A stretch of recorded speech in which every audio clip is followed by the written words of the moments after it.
1920s when the School of Journalism and Mass Communication is finally established. He built this case on the idea that no other profession has a more vital relation to the welfare of society or the success of democratic government than journalism. He noted that, yes, lawyers had to abide by a code of ethics, they had to go to school. But if you're an incompetent lawyer, at worst your client's out some money, maybe they're in jail. Yes, doctors have to go to school and they have to take a number of exams and be professionally accredited, but worst case, and Bleier said this in a speech in 1921, a doctor might kill 100 people. A journalist who reports inaccurate or untruthful information could kill democracy. I'm not overstating what Bleier wrote down. It's very easy to kind of laugh at what he said, but he really did see this strong relationship between the news media and democracy and saw that as being one of the most critical things that a person could do. The stakes for Bleier were incredibly high. An incompetent journalist who gave day after day inaccurate information or information influenced by propaganda machines poisoned public opinion toward the news and created false impressions. So what was the educated journalist supposed to look like? Well, reporters should be able to deal with 3 sets of influences that had made reporting harder than previous generations. This first kind of influencer was government propaganda. Government propaganda had inundated the press since World War I, and it had grown increasingly sophisticated. And just increased in its sheer volume. By the end of 1917, for example, every newspaper in California was receiving 6 pounds of printed material from the government every day, which was enough to take up 1,200 columns. The kind of second source of influence that concerned Bleier was the entertainment industry. Motion pictures were becoming a big business in the 19-teens and the 1920s, and they relied heavily on newspapers to promote their movies and to promote their stars. It's when we start to see this celebrity culture really start to take hold. Bleier worried that the stories advertising new films or promoting Hollywood stars would crowd out or influence reporting on what he saw as more worthy items. It wasn't that he didn't think that there was room for fluff in a newspaper. He was just worried that the fluff would overtake the truly substantial types of news. And finally, he worried about the influence of advertisers and press agents. The growth of press agentry and public relations posed a threat, as these 2 industries had grown substantially since the 1890s. Journalists needed the tools to recognize the self-serving nature of press releases and other materials that these professions put out and be able to distill what was fake or what was a press release from what was actually useful information for a story. So his journalism education program takes a little bit of a different approach to training reporters. Other journalism programs that were developed around this same time focused on an apprenticeship model. There was a strong emphasis on skills courses with little to no liberal arts course requirement.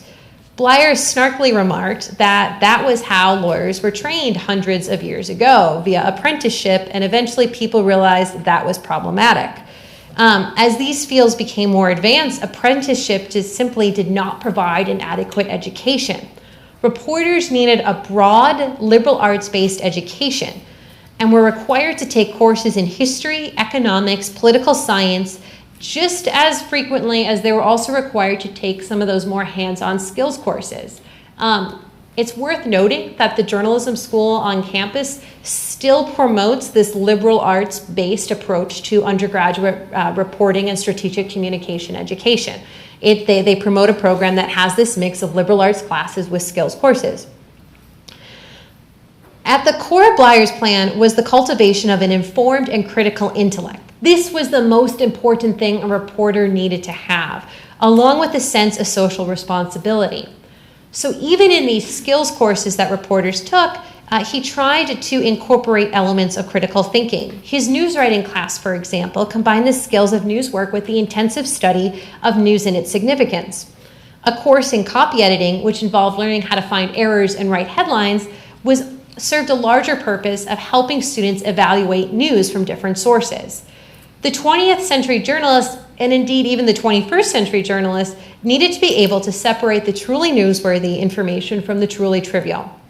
And true to the Wisconsin idea, Bleier also promoted a link between research and professional journalism. He was the first to start graduate courses in journalism and believed that learning the methods of advanced research would enhance the quality of reporting and would improve the ability of journalists to translate university research to the general public. So in conclusion, Bleier's approach to journalism education has arguably been one of the biggest impacts of the journalism program on campus. He was responsible not only for training journalists at Wisconsin, but for creating an entire network of journalism educators who were influenced by his approach to journalism education. When he passed away in the 1930s, there were a number of editorials and very effusive obituaries about his impact on how journalists were trained and this liberal arts approach to journalism education. It's worth remembering that when Bleier wrote about journalism in 1920, was first started writing about journalism, that he strongly believed that it was through journalism and newspapers that democracy could be preserved. But he also found it fascinating because even though journalism and newspapers fulfilled such an important democratic function, we rarely think about them. We consume news, we get the information we need to know, we throw it away, and we move on. We don't reflect on the role that newspaper plays in society, and if we do, we maybe do that for a couple of minutes while we're complaining about it, and then we move on to something else. So not only did Bleier, again, think journalism was incredibly important, but he found it fascinating that people did not think about journalism even though it was something that was inescapable. Additionally, the prominence and the critical role that communication plays in democracy, I think, is one of the reasons that so many people are quick to be concerned about the media landscape, or they're quick to bemoan the current state of media. I specialize in studying media history, and a lot of people will ask me about what I think about the current state of the media landscape. In reflecting on the media landscape at the turn of the 20th century and reading through what people like Willard Bleier were concerned about, I can't help but see quite a few parallels between the media landscape of 1900 and the media landscape of 2017. It's also hard to not see them magnified. Not only is it hard to not see them magnified, but for someone who studies journalism, and I think for media consumers, it's also hard sometimes not to get caught up in what seems like a crushing weight of how will we ever fix a system, or how can we ever learn all that we need to know. So I end this lecture by saying that I am optimistic about the state of journalism. Yes, I do see the headlines. I do read poll after poll that talks about how media trust is the lowest it's ever been, about how the majority of Americans seems mainstream news is propagating fake news. But I also think about how journalism has changed over time and how newspapers have adapted to the environment around them. And with that, I bring up a quote from the sociologist Robert Park, who wrote in The Natural History of the Newspaper in the 1920s that the newspaper, or the urban newspaper, was best understood as an evolving species, the product of a city, something that is in constant conversation with the environment and its surroundings. So I like to think about Robert Park's observation and think of the newspaper as an evolving species. Now, where it goes next, we don't quite know, but I'm entirely optimistic and excited to see where people, especially those students from the University of Wisconsin, will take it. So with that, I open the floor to questions.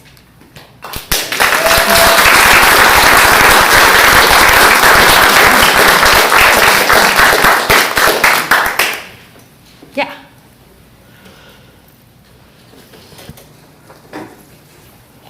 Thank you. So whenever I can, I'd like to get a plug-in for a vastly underappreciated Wisconsinite and American, Carl Schurz.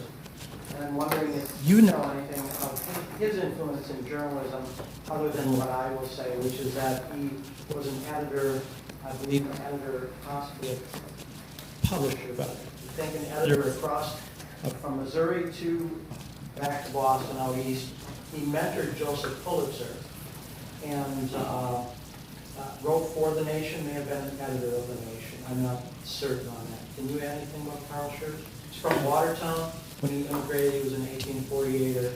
And there's a street named after him near La Follette Street Avenue in Madison? Sure. So I can't add anything super specific on Carl Schurz. He does come up quite frequently if you read some of the more extensive media histories. Most of my research has really focused on the 20th century, so those are the individuals that I've kind of come into the most contact with. But along those same lines, I think there are numerous ties between the state of Wisconsin and newspaper and magazine publishing that often go unrecognized. Wisconsin has produced a fantastic network of writers and editors who have influenced major people like Joseph Pulitzer that often don't get the same amount of credit as other people. So I'm glad that you brought him up, because I think any opportunity for us to get some of these names in the conversation is really great. I'd like to ask a question. I noticed that there was a photograph, one of the last slides, about the journalism students in class, and a large number of women were there. What was the gender makeup of training in journalism during this time? At Wisconsin? Yes. So there were a fair number of women in journalism. This actually, I guess I'll just talk really loudly. This actually came from a collection of photographs depicting the life of female journalism students on campus, which is why there's so many in this picture. But it was one of the major programs that did have a substantial number of female enrollees, along with the staff of the Daily Cardinal. So from the Daily Cardinal's start on campus, there were women involved not only in a reporting function, but also in terms of editorial and management staff positions. One of the, not to translate this too much to the Daily Cardinal, But a fascinating episode in media history is what happened at the Cardinal during World War II, when the majority staff members who were male were serving overseas. The paper was mostly run by women, really, really strong, really creative, really smart women. and it's worth looking more into that if you're interested at all in the role of women in journalism, especially Female student journalists.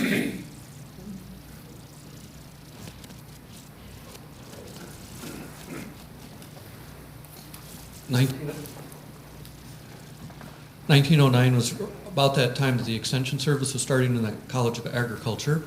Could you compare and contrast what was going on in the College of Letters and Science with what was going on in the College of Agriculture, with some of the same professionalization of communication that you were talking about with the journalism side? So the College of Agriculture and Life Sciences had its own agricultural journalism program. It still exists on campus. It's been renamed Life Science Communication. They did not have sort of as extensive of a footprint on campus as the journalism school did, primarily because the journalism school had other publications kind of affiliated with it. But agricultural and journalism had a little bit more of a unique position in what its goals were. So they didn't have as strong of a leader as Wire. So even though it is a program that's been here for a while on campus, they didn't kind of have this figurehead that made them nationally prominent. But they did fulfill a very important role within the state in terms of educating people on very specific kind of scientific advances, and then things more related to the agricultural type of research that was happening on campus.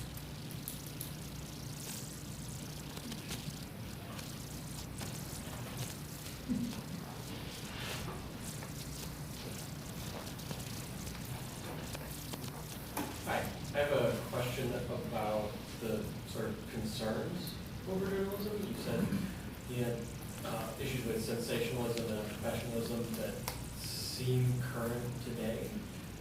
Have those always been concerns throughout the 20th century? Is it a cyclical nature where things get more professional and then you have other problems, or how does that work? I mean, I guess the short answer is they've always kind of been concerns. I think one of the things that's worth Noting about American journalism is American journalism has always been a financially driven entity. We've never had, there's been government subsidies for certain things, and there has been government-supported communication, but by and large, newspapers have existed as a product that either serves to advertise publishing functions or needs to make money to stand on its own. And I do think anytime you have that, you're going to have concerns at some point in time about the influence of advertising. How do I get more readers? How do I survive in this increasingly competitive market? I think that these concerns don't go away. I do think they flare up at certain points in time, especially when there is this sense that we live in a critical moment. And there very much was that sense in the aftermath of World War I. People thought they lived in a new age. And that the world of 1918 and 1919 was so different than the world of 1909 or the world of 1899 in a way that was unimaginable. And because of that, there was sort of this search for preserving certain things. And I think people were genuinely concerned with all of this newness, with all of this change. What does that mean for democracy? And what does that mean for certain communication channels? I think now we also are experiencing what at least feels like a lot of change in a very short period of time. Not just things like the internet, but new technologies that dramatically alter how we receive information and when. Plus you factor in all the other political, cultural, economic, all that other kind of stuff. And it does kind of create this moment where I wouldn't necessarily call it a crisis, but you just sort of feel uneasy. So there's this reflection as to what role should newspapers take, and where are they going wrong, and what should they do. On that point, though, I do want to say that there is a tendency sometimes to look back nostalgically at certain eras of journalism, and not that it's necessarily a bad thing, but we forget that, for example, Edward Murrow, who broadcast and stood up to the McCarthy and all this stuff, first of all, broadcast in a Sunday afternoon time slot and also interviewed people like Marilyn Monroe. So we sometimes tend to look at these eras and say that's when journalism was good, but forget all the other stuff that was going on then too. So again, that's not to say that there are things that are good and there are things that aren't bad, but we want to make sure that we get them within this context. Does that answer your question? Okay. I have a question about the university press service. And you talked about how Bleier was able to use that and get a lot of information out into the state. But I'm curious about how the university came to view the press service. Was the university just kind of waiting for that press service to show up, or did Bleier have to do something to develop that? So it was something that had existed. I think it was established in the 1890s. the early 1890s, But it wasn't really. It was underutilized, and it really suffered from the lack of, kind of management. There was no one who really took control of that. So Bleier really did transform it into this very positive outreach arm for the university, and through that. To see exactly what the university thought of it, you'd have to spend some time going through university archives. But what we do know from work that some historians have done is that they saw the amount of positive information that was generated by the efforts of the press service as something that was unequivocally a win for the university and a good. And something that also arguably did not necessarily require a huge investment in terms of time. Again, Bleier's vision of the press service really fit his vision of what newspapers should be and what they should do. So he really transformed it to fit that, and it worked really well with the university, helping it to achieve its mission, especially at this point in time when it was really focused on connecting with the residents of Wisconsin.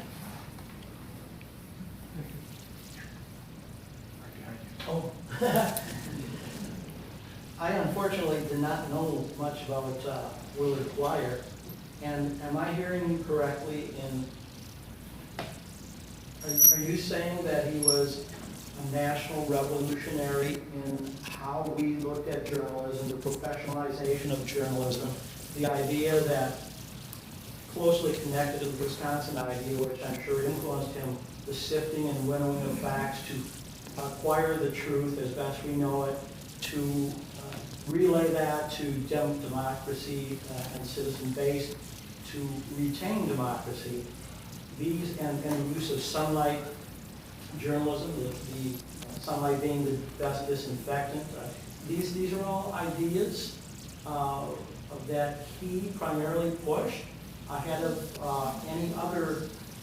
He was a leader in these ideas, ahead of areas out east and out west. So I would hesitate to Call him a revolutionary only because my historical inclination says that we should temper some of that stuff, but so it's worth noting. So first of all, he's not the only person who is saying that communication and democracy go hand in hand. Clear communication channels are essential for democracy. John Dewey is saying that. There's others who are saying that this link between communication and democracy is really critical. what makes Bleier different is in his approach to how journalists should be educated and his approach to that journalism education component.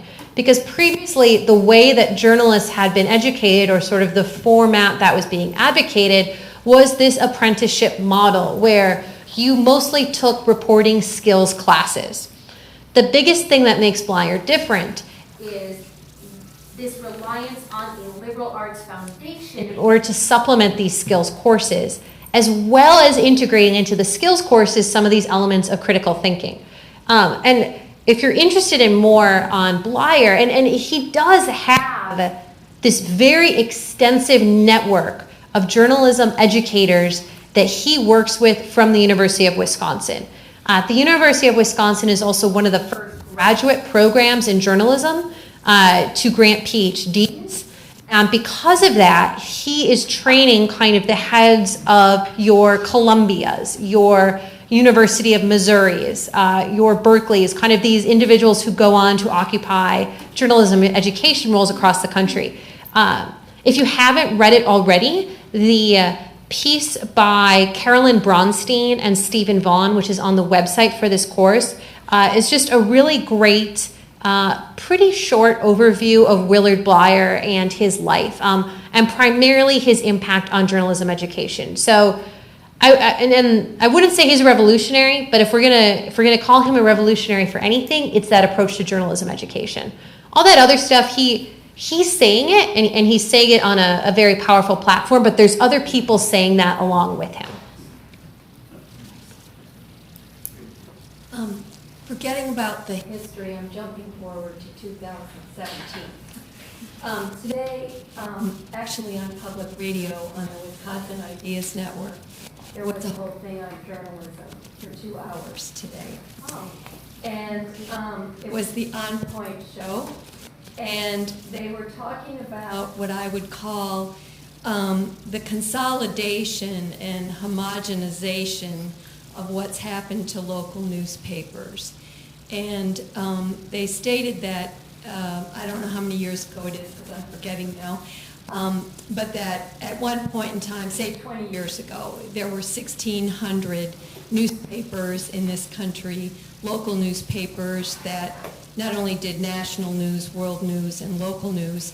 And today that's down to 1,200. And part of the thing that they were commenting on was the lack of funds to even put reporters on a local beat, etc. And so my question is, which is one of the questions that came on the show from listeners, is what do you think will happen to our newspapers? That's a great question. I think so. The newspaper business model has to change. I mean, for the longest time, the relying on advertising revenue through classifieds, through other print sort of ads, buttressed the amount of money that people paid for subscriptions and for individual issue sales. We have never paid the full cost of our share of news gathering. We have always paid a price for a newspaper or for a magazine that is heavily subsidized by advertising revenue and by other forms of revenue. So something has to give in terms of the business model. So I think and there's very smart people in my department who know much more about this than I do, but I do think one of the areas of kind of innovation that we're seeing is an innovation in terms of business model, because the old business model just simply isn't working. We're seeing that with a number of, I think, very successful nonprofits that have started to fill some gaps in local reporting. So just to put in a plug for the Wisconsin Center for Investigative Journalism, they do wonderful work on this campus. They also operate a service where other publications can use the work that they do. And I think we'll probably start to see some more of that. There's other Wisconsin centers for investigative journalism in other parts of the country. There's one in Northern California. The Voice of San Diego was one of the first to start in Southern California. So I think we're going to see a lot more innovation in terms of business model. One of the things, though, that you kind of get at that I do think is sort of the story that goes unreported in all of this is that role of the smaller, regional, local newspapers, because they tend to get forgotten when we talk about the media environment. I chastised and scolded my parents quite for like weeks when they told me they canceled their Milwaukee Journal-Sentinel subscription. I told them that was the dumbest thing they could ever do. My mom proudly told me, but she was now subscribing to the New York Times. And I asked her when the New York Times is going to open up a Madison bureau that lets her know what's going on with the state legislature. So I think there is this tendency to fixate right now on the big brand names and forget about all of the really good, really important work that these smaller papers do. And I don't think that people are paying enough attention to that. So I don't have a great answer to your question. I do think the change is going to come from the business side. I am very heartened by the number of students that I have who don't want to work for the New York Times, who don't want to work for the Wall Street Journal, who want to go back home and write for the Green Bay Press Gazette, or they want to write for a newspaper in Janesville. I think that's great. But I think the business model is something that has to change. But this idea of consolidation and the chains is something that we really have to kind of look for and be supportive of your local, pay for your news. I mean, that's my biggest thing. But yeah, a lot of my research looks at these smaller newspapers because they tend to get forgotten when we talk about media history, even though they're really important. Can I just say a comment? I totally agree with you on that. A thing happened about a week ago. I was talking to one of my neighbors in the neighborhood, and I was saying about I don't know, we were talking about the newspaper. And I said, well, it was in the newspaper. And he said, well, what do you mean in the newspaper? And I said, well, it was in the Wisconsin State Journal this morning. And he goes, oh, who reads that? I only read the New York Times. My parents did resubscribe to the Milwaukee Journal-Sentinel. I think the other thing that is very difficult in this media environment, and I don't really quite know what the answer is we might not read newspapers in paper form, but to escape the role that newspapers play in society is really hard to do. Newspapers are writing the articles that you're reading on Twitter or you're reading on Facebook. So even though you're reading them on Facebook, reading them on Twitter, they come from somewhere else. News producers read these newspapers and then make decisions about what they decide to put on the air. So just because you're not reading the print doesn't mean you're not reading a newspaper. You're just consuming it in a different form. And I think we have to appreciate or at least rethink that a little bit. So, parting comment. Parents, listen to your children. Join me in thanking Caitlin for an outstanding presentation.